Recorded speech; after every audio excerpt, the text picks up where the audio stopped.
Capítulo 4. O derramamento. Condições e observações sobre o Espírito. Nota de rodapé. Notas de uma mensagem proferida em Xuanchao, província de Fujian, novamente em 18 de novembro de 1935, por Watchman Nee.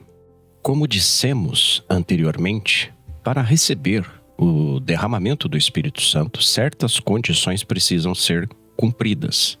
Primeiro, não deve haver nenhum pecado consciente não tratado no coração.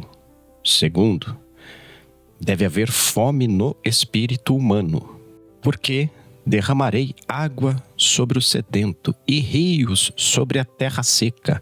Derramarei o meu espírito sobre a tua posteridade e a minha bênção sobre a tua descendência. Isaías capítulo 44, versículo 3. E terceiro, é necessário que haja orações fervorosas. Todos estes perseveravam unanimemente em oração. Atos, capítulo 1, versículo 14, parte A. Ao cumprir-se o dia de Pentecostes, estavam todos reunidos no mesmo lugar, e todos foram cheios do Espírito Santo. Atos, capítulo 2, versículo 1 e versículo 4. Ouvindo eles isto, unânimes levantaram a voz, e tendo orado, moveu-se o lugar em que estavam reunidos, e todos foram cheios do Espírito Santo. Atos, capítulo 4, versículo 24 e versículo 31.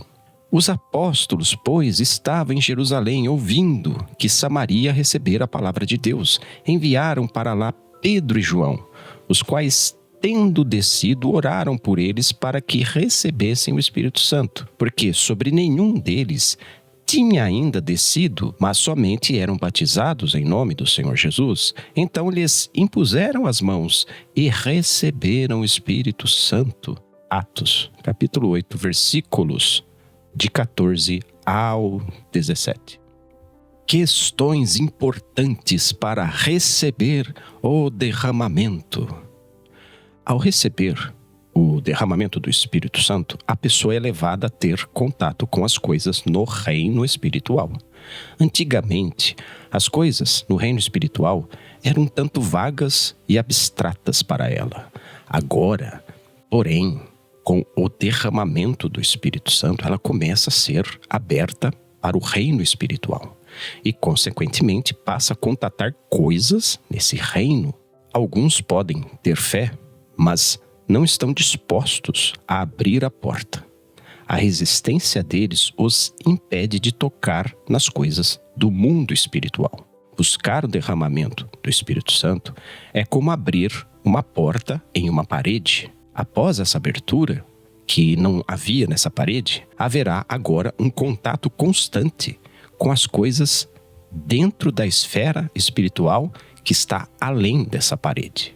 Isso é ver a questão pelo lado bom, mas vendo-a pelo lado ruim, há também o perigo de estar exposto ao reino do Espírito. Pode ser comparado a abrir a porta para que amigos entrem, mas veja, nesse ínterim, ladrões também podem entrar de fininho. Contudo, não considere fechar a porta para sempre, simplesmente porque ladrões podem entrar. Não. Por um lado, você deve abrir a porta, mas por outro, deve ser vigilante. Vigiai e orai. Como vigiar e testar os espíritos? Como você vigia e não permite que os maus que habitam no reino espiritual encontrem a entrada? Antes de tudo, cada vez que você experimentar o derramamento do Espírito Santo, deve aplicar o teste. Você não deve ser negligente nesta questão.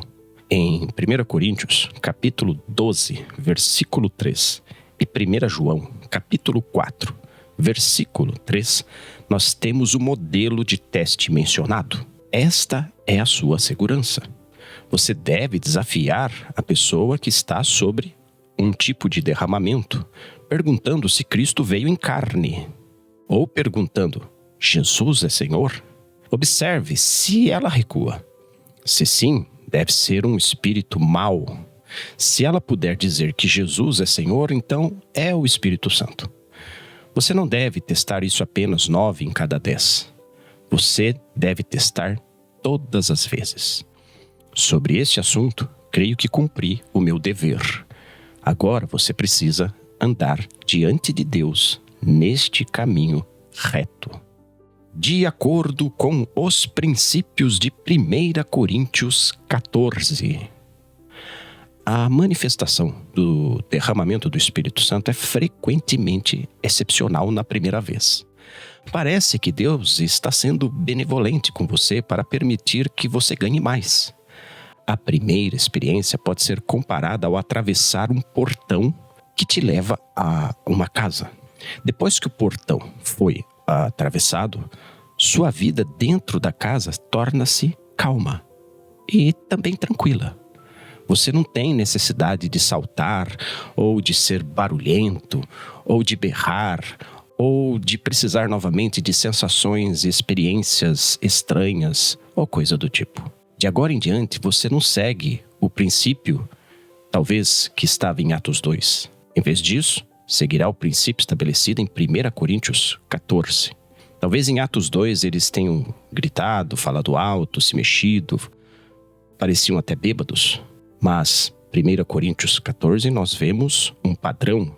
Lemos aqui, na Assembleia da Igreja, o derramamento do Espírito Santo é para a edificação de outros, não mais para a autoedificação. Além disso, os espíritos dos profetas estão sujeitos aos profetas. É só ver no versículo 32 do capítulo 14. Precisamos aprender a controlar nossos espíritos. Se alguém falar em língua, faça isso por 2 ou, quando muito, 3, cada um por sua vez, e ore consigo mesmo. Vemos Atos 2 que os 120 falavam tudo ao mesmo tempo, pois aquela foi a primeira vez. Doravante, contudo, os princípios foram sendo estabelecidos, e é o que acontece em 1 Coríntios capítulo 14. E eles devem ser seguidos. Controlar o Espírito.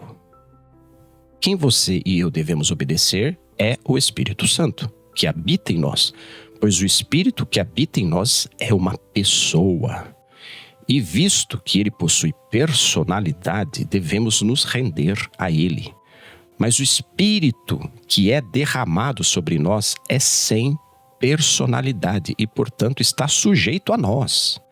Veja novamente 1 Coríntios capítulo 14, versículo 32. Penso que vale a pena.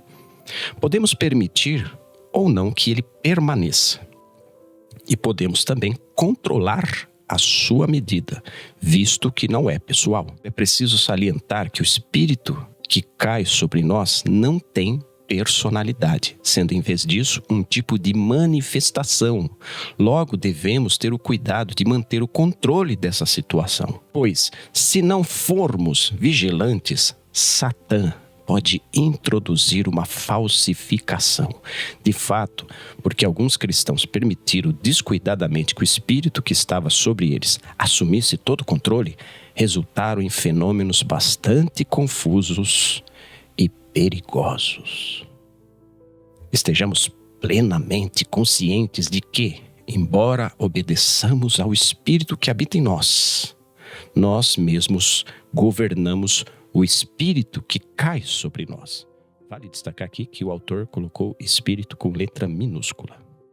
Quando buscamos o derramamento do Espírito Santo, seja em casa ou na Assembleia, precisamos controlar aquilo que é derramado sobre nós.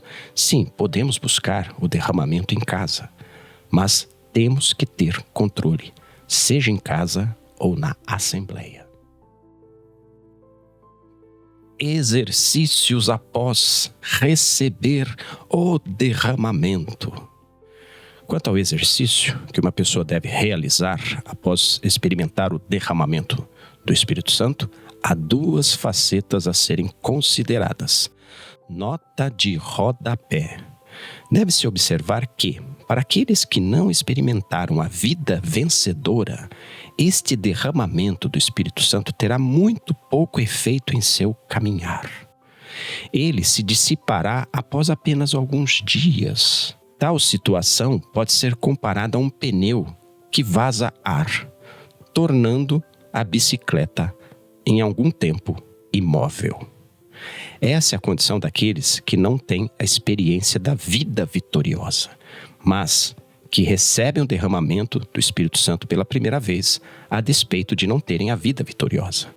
Se essa for sua experiência, deve pedir que o Espírito Santo se derrame novamente. Sempre que você sentir sequidão, frieza, precisa buscar realmente o derramamento do Espírito Santo, mas nunca deixar de ter a vida vencedora. Nota de Watchman Nee. Exercício 1.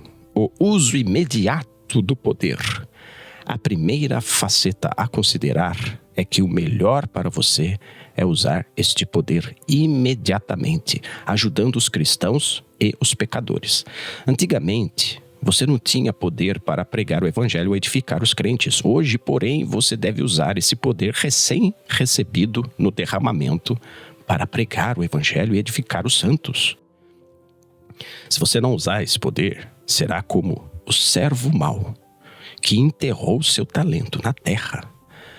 Ao receber o Espírito Santo, você vá e pregue o evangelho e seja um vencedor por meio do evangelho. A razão pela qual os crentes falham nesta área é porque alguns tratam a experiência do derramamento do Espírito Santo apenas como entretenimento. Eles buscam o derramamento com a finalidade de falar em línguas ou para ter manifestações de riso, e depois que tudo acaba, eles vão para casa e não aplicam o poder que teriam possuído. O derramamento do Espírito Santo não é para nossa diversão, mas é um auxílio dado a nós para vivermos e trabalharmos para o Senhor. Por isso é importante a vida de cruz. Exercício 2. O momento de pedir dons. A outra faceta a considerar é que o derramamento do Espírito Santo é o melhor momento para pedirmos dons a Deus. Esse é o tempo em que devemos pedir a Deus que a graça e os dons de que necessitamos sejam dados. De fato, é permissível que sejamos até mesmo mais ambiciosos ao pedir no momento do derramamento. O problema é que quando vem um derramamento, a pessoa não pede dons. Não devemos nos gabar da experiência que tivemos do derramamento do Espírito Santo. Não devemos nos vangloriar diante dos homens. Em vez disso, permitamos que a graça e o poder de Deus sejam manifestados para que Ele seja mais glorificado.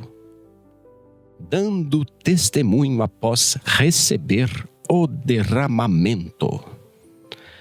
Há alguns pontos que devem ser observados ao dar testemunho do derramamento do Espírito Santo.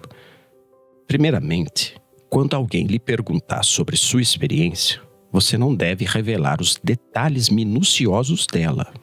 Observe bem isso. Quando testemunhar, siga estas regras. Regra 1. Não compartilhe os detalhes. O livro de Atos registra as histórias de muitos que receberam o derramamento do Espírito Santo. Houve manifestações variadas. Alguns falavam em línguas, outros começavam a pregar o evangelho com grande poder, outros profetizavam e etc. Mas em lugar nenhum, o texto nos conta essas experiências de forma detalhada. Além de algumas descrições e evidências externas, não há menção de conteúdos detalhados. O excesso de detalhe nos relatos costuma gerar confusão, em vez de edificação. Regra 2. Não enfatize demais a sua experiência. Aqueles que anseiam por saber sobre o derramamento são muitas vezes apenas curiosos. Ouvir histórias de derramamento não os ajudará de fato. Além disso, se você focar demais no que você sentiu, é fácil transformar sua experiência pessoal em um padrão para os outros. E isso é um erro. Na realidade, a manifestação do Espírito varia de pessoa para pessoa. Regra 3. Enfatize o crer em vez de pedir. Enquanto alguns enfatizam o pedir insistentemente, nós enfatizamos o crer. O fato, cremos que Jesus de Nazaré foi exaltado nas alturas e constituído por Deus como Senhor e Cristo. A realidade.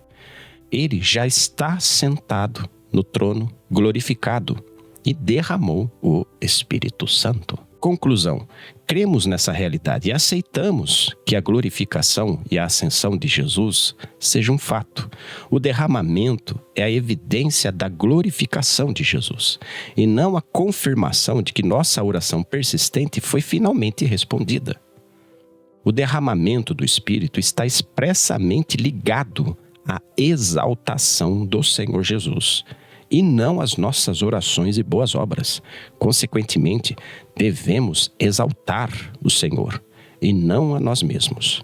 Ao exaltarmos o Senhor, darmos glórias ao Senhor e crermos na sua exaltação nas alturas, a glória dele virá e o Senhor será glorificado e será glorificado em nós. Mas sempre entendamos, a glória é dele. O derramamento do Espírito Santo tem a ver com a glória dele.